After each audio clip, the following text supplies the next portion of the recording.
Certains citoyens changeaient leur nom de famille comme ils voulaient et quand ils voulaient.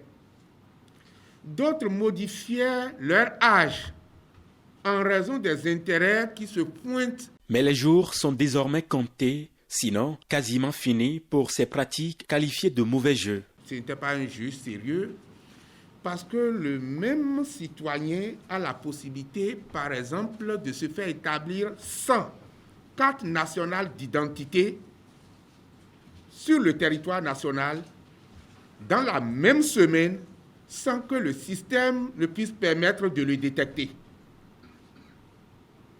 Ce n'était pas sérieux parce que l'état civil qui devait être le point d'appui de l'identification formelle était un grand désordre.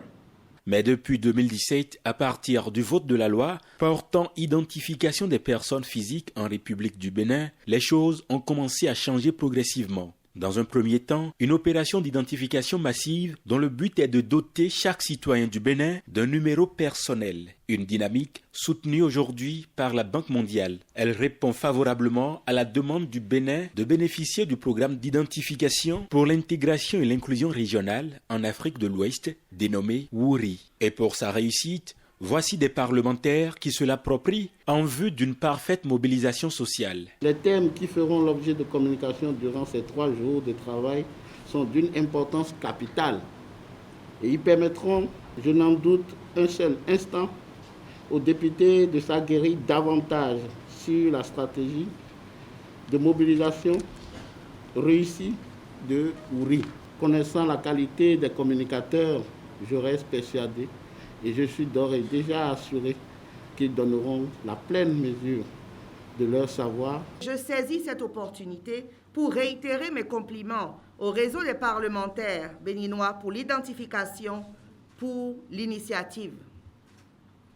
Ce réseau, créé en octobre 2020, intervient dans un contexte où il est indispensable d'optimiser les chances du vote de la loi portant code sur l'identification et l'authentification des personnes au Bénin, de surmonter les obstacles structurels, sociaux et environnementaux à la mobilisation sociale pour l'adhésion de tous au projet.